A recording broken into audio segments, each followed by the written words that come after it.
Welcome to the 1,000 Nights and 1 Night. Now, when it was the 800th night, she said, "It hath reached me, O auspicious king, that when the girl sat down to chat with her uncle, the eldest said to him, O my uncle, we told thee the tale of Hassan of Bassorah, whom Bahram the Magian brought, and how he slew the wizard, and how after enduring all manner of hardships and horrors, he made prize of the supreme king's daughter, and took her to wife, and journeyed with her to his native land." Replied he, "Yes, and what befell him after that?" Quoth the princess, "She played him false after he was blessed with 2 sons by her. For she took them in his absence and fled with them to her country, saying to his mother, Whenas thy son returneth to thee, and asketh for me, and upon him the nights of severance longsome shall be, and he craveth reunion and meeting to see, and whenas the breezes of love and longing shake him dolefully, let him come to the island of Wak to me."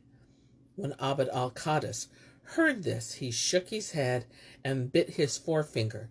Then, bowing his brow groundwards, he began to make marks on the earth with his fingertips, after which he again shook his head, and looked right and left, and shook his head a 3rd time, whilst Hassan watched from a place where he was hidden from him.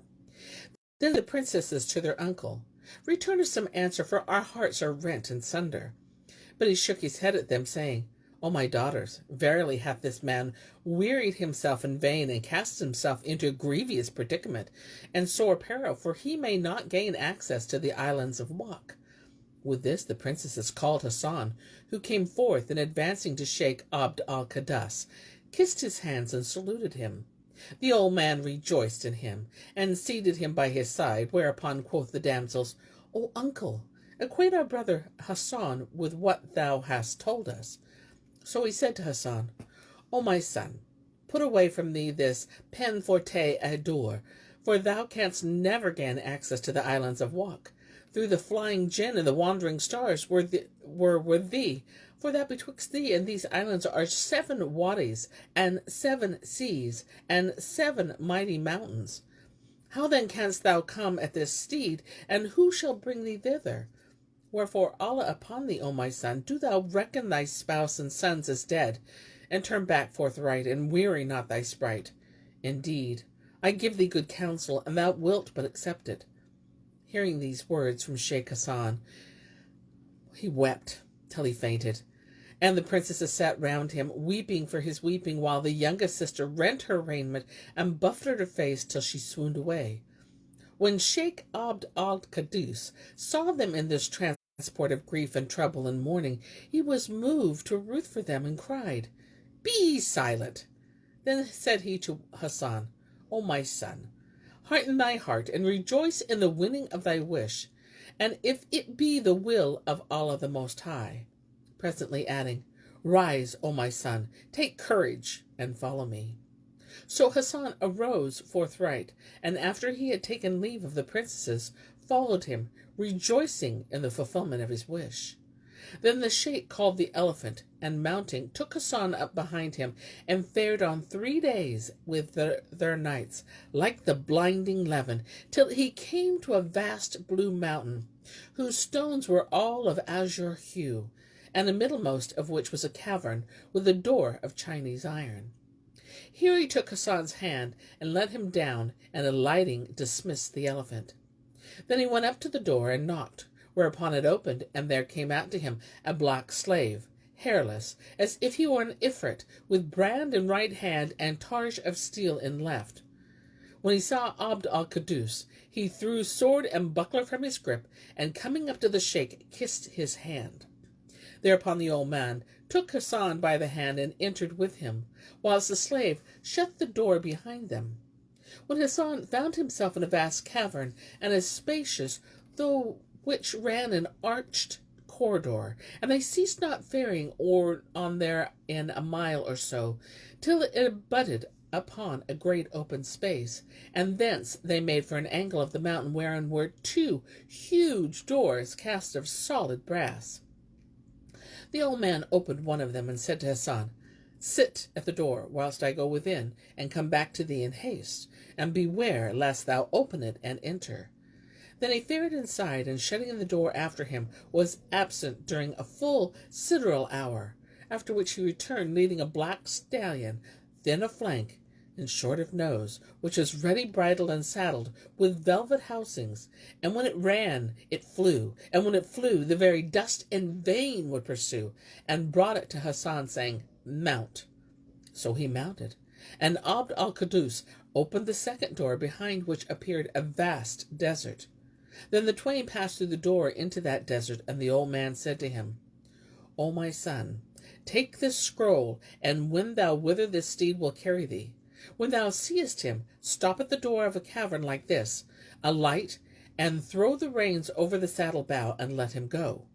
He will enter the cavern, which do thou not enter with him, but tarry at the door 5 days, without being weary of waiting.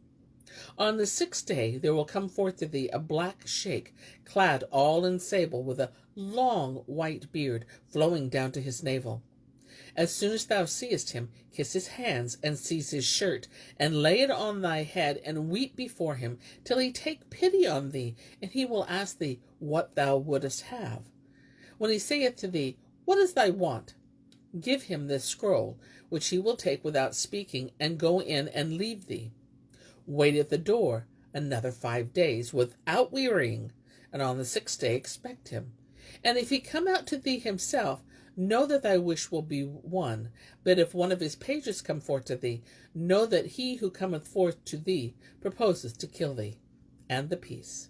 For know, O my son, that whoso self-imperileth doth himself to death. And Shahrazad perceived the dawn of the day, and ceased to say her permitted say.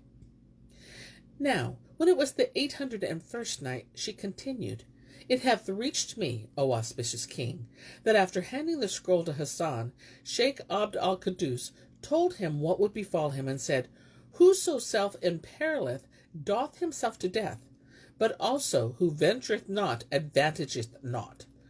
However, an thou fear for thy life, cast it not into danger of destruction, but an thou fear not, up and do thy will, for I have expounded to thee the whole case.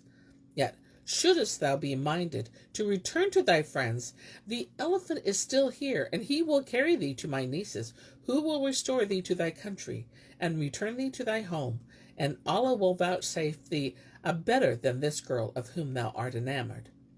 Hassan answered the sheikh, saying, And how shall life be sweet to me except I win my wish? By Allah, I will never turn back till I regain my beloved, or my death overtake me.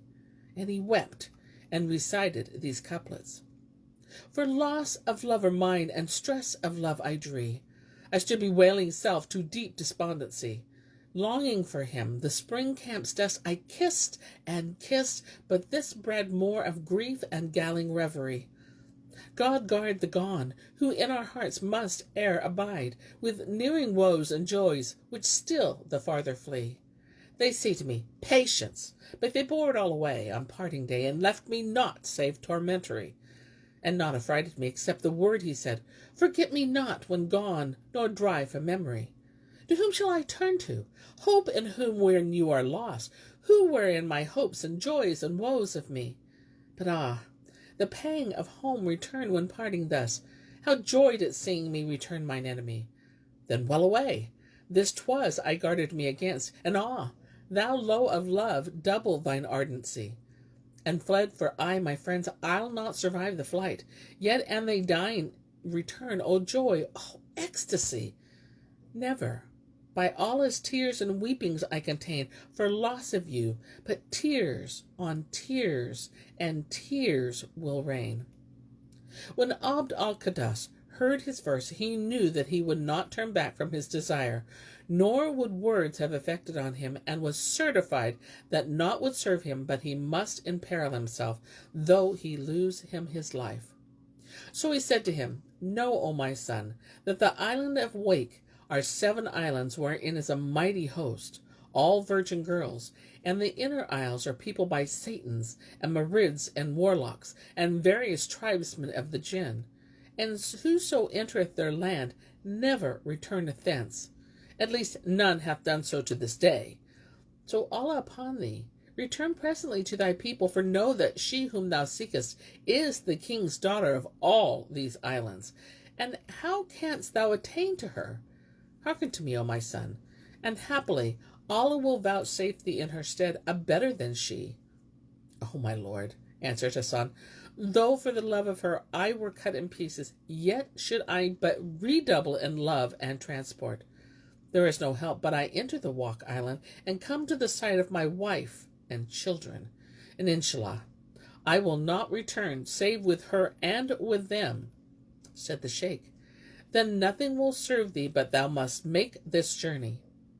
Hassan replied, nothing, and I only ask of thee thy prayers for help and aidance. So haply Allah will reunite me with my wife and children right soon. Then he wept for stress of longing and recited these couplets. You are my wish of creatures' brightest light. I deem you leave as hearing fain as sight. You hold my heart, which hath become your home, and since you left me, lords, right sore's my plight.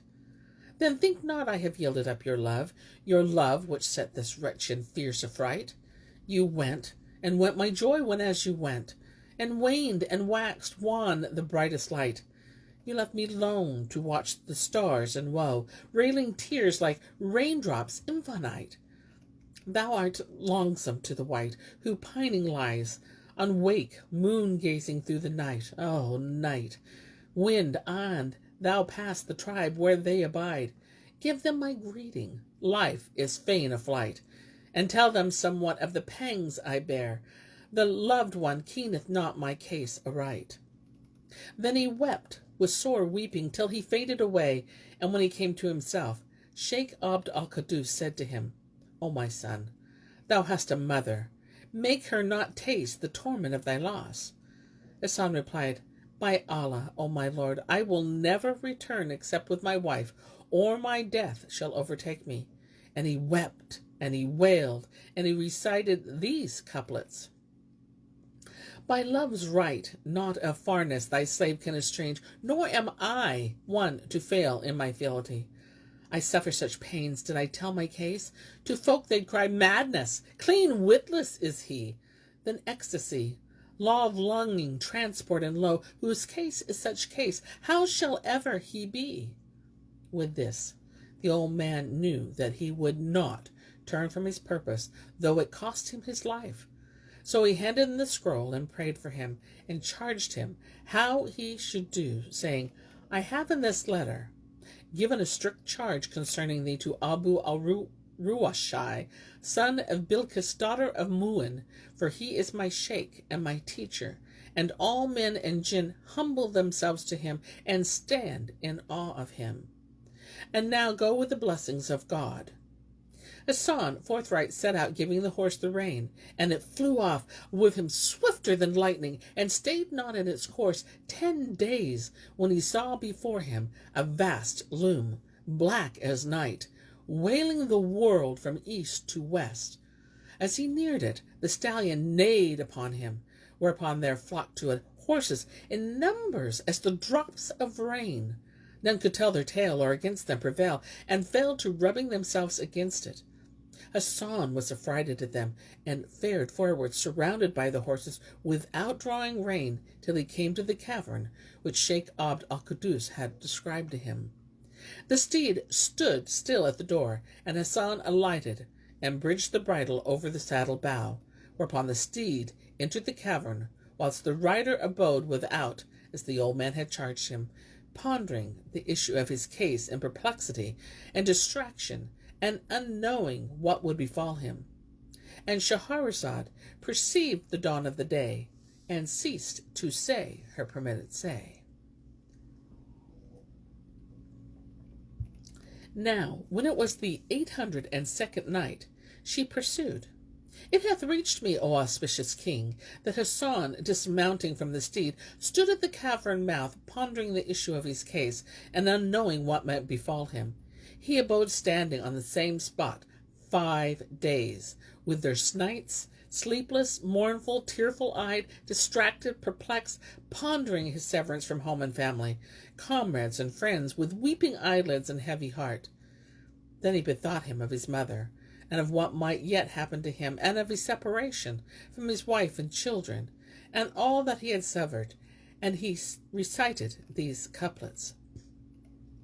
When you is my heart cure, a heart that goes, and from hill foot of eyelids the tear rills flow, and parting and sorrow and exile and dole, and farness from country and throe that o'erthrows.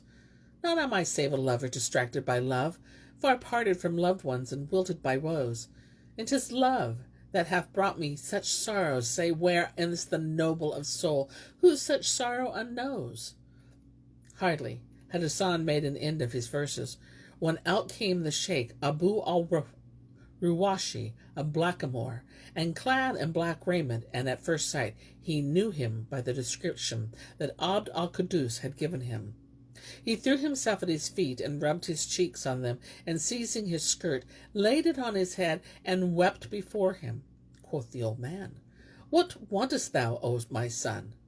Whereupon he put out his hand to him with a letter, and Abu al-Ruwashi took it and re-entered the cavern without making him any answer. So Hassan sat down at the cave mouth in his place another 5 days, as he had been bidden. Whilst concern grew upon him, and terror redoubled on him, and restlessness gat hold of him, and he fell to weeping and bemoaning himself for the anguish of estrangement and much watching, and he recited these couplets. Glory to him who guides the skies, the lover sore in sorrow lies. Who hath not tasted of love's food knows not what means its miseries. Did I attempt to stem my tears, rivers of blood would fountain rise. How many an intimate is hard of heart, and pains is sorest wise.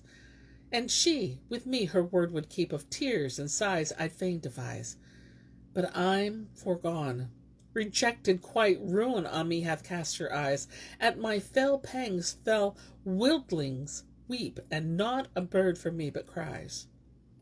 Hassan ceased not to weep till dawn of the 6th day, when Sheikh Abu al-Ruwashi came forth to him, clad in white raiment, and with his hand signed to him to enter. So he went in rejoicing and assured of winning of his wish. And the old man took him by the hand, and leading him into the cavern, fared on with him a half a day's journey, till they reached an arched doorway with a door of steel. The Sheikh opened the door, and they too entered a vestibule vaulted with onyx stones and arabesqued with gold, and they stayed not walking till they came to a great hall, and a wide paved and walled with marble.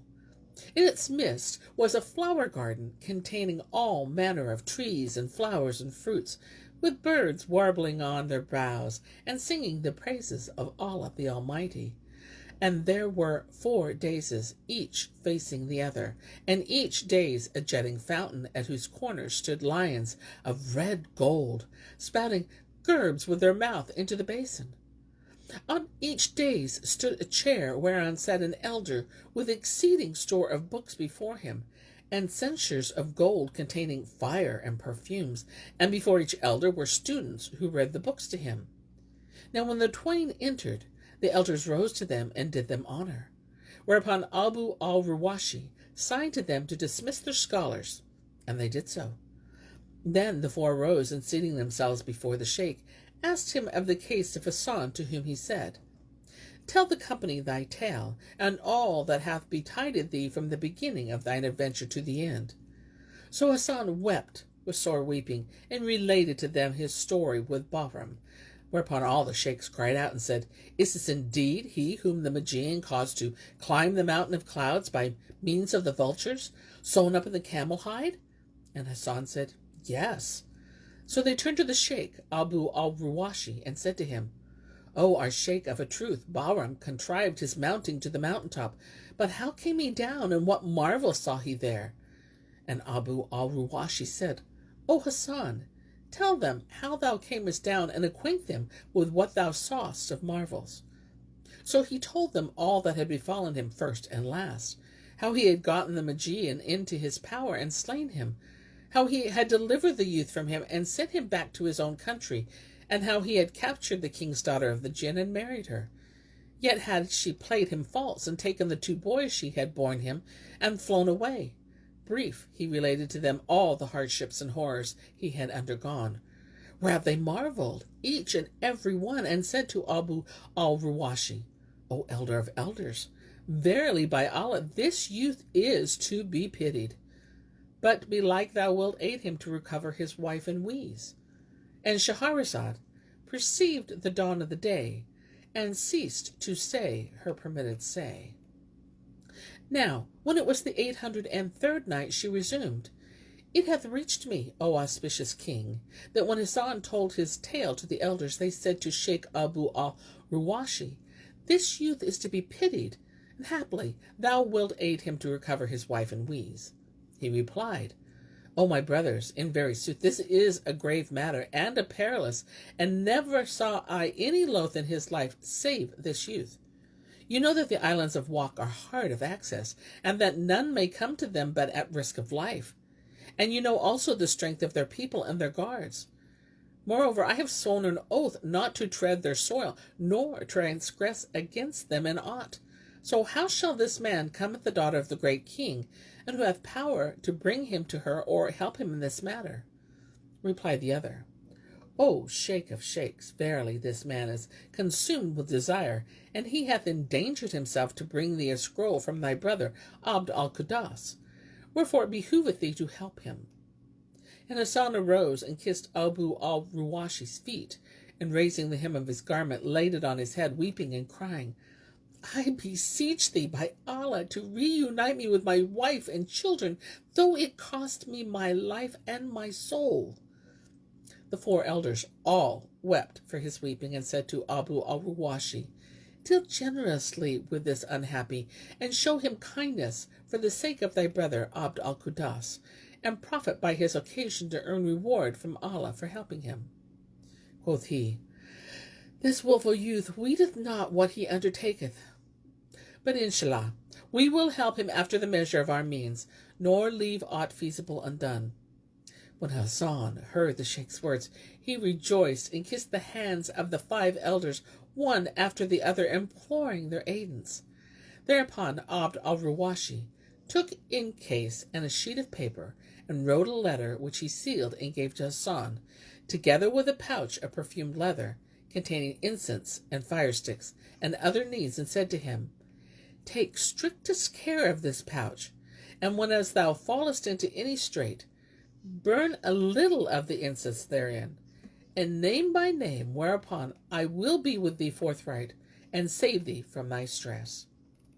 Moreover, he bade one of those present fetch him an ifrit of the flying jinn, and he took so incontinently, whereupon quoth Abu al-Ruwashi to the fire drake, What is thy name? Replied the ifrit, Thy thrall is hight Danish bin Faktash. And the sheikh said, Draw near to me. So Danish drew near to him, and he put his mouth to his ear, and said somewhat to him, whereat the ifrit shook his head, and answered, I accept, O elder of elders. Then said Abu al-Ruwashi to Hassan, Arise, O my son, mount the shoulders of this ifrit, Danish the flyer. But when he heaveth thee heavenwards, and thou hearest the angels glorifying God, a-welking with Subhanallah, have a care lest thou do the like, else wilt thou perish in he too. Hassan replied, I will not say a word. Nope, never. And the old man continued, O Hassan, after faring with thee all this day, tomorrow at peep of dawn, he will set thee down in a land cleanly white like unto camphor, whereupon do thou walk on 10 days by thyself, till thou come to the gate of a city. Then enter and inquire of the king of the city. And when thou comest to him, presence salute him with the salam, and kiss his hand. Then give him this scroll, and consider well whatso he shall counsel thee. Hassan replied, Hearing and obeying, and rose up and mounted the ifrit's shoulders, whilst the elders rose and offered up prayers for him, and commended him to the care of Danish the fire drake. And when he had perched on the flyer's back, the ifrit soared with him to the very confines of the sky, till he heard the angels glorifying God in heaven, and flew on with him a day and a night, till at dawn of the next day he set him down in a land white as camphor, and went his way, leaving him there. When Hassan found himself in the land aforesaid, with none by his side, he fared on night and day for 10 days, till he came to the gate of the city in question, and entering inquired for the king.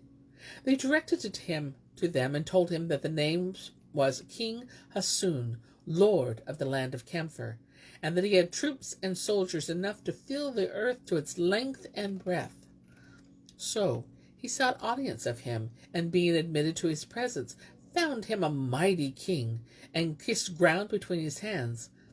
Quoth the king, "What is thy want?" Whereupon Hassan kissed the letter and gave it to him.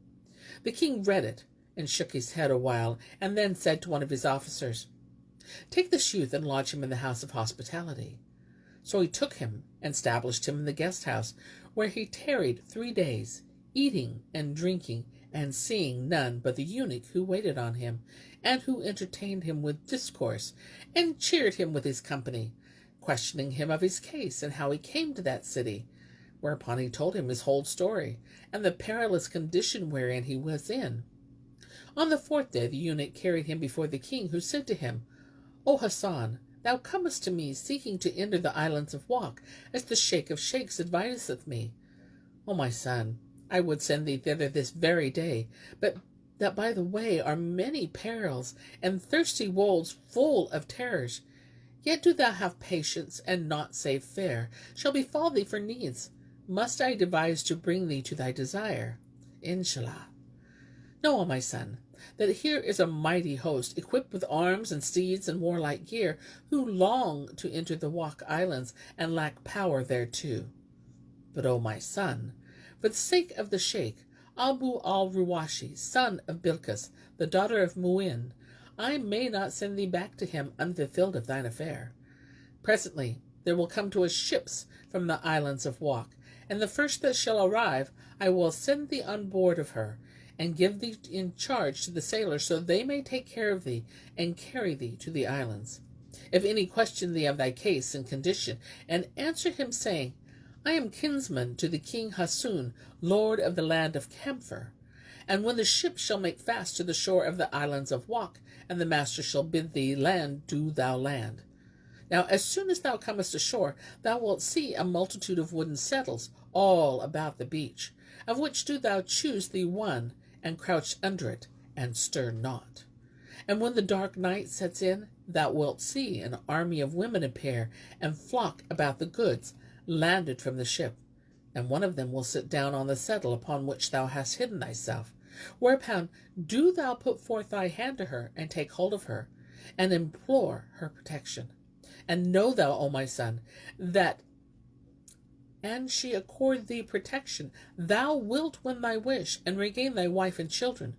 But if she refuse to protect thee, make thy mourning for thyself, and give up all hope of life, and make sure of death, for indeed thou art a dead man. Understand, O my son, that thou adventurest thy life, and this is all I can do for thee, and the peace. And Shahrazad perceived the dawn of the day, and ceased to say or permitted say. And so do I cease the telling of this tale for today, till it be morrow.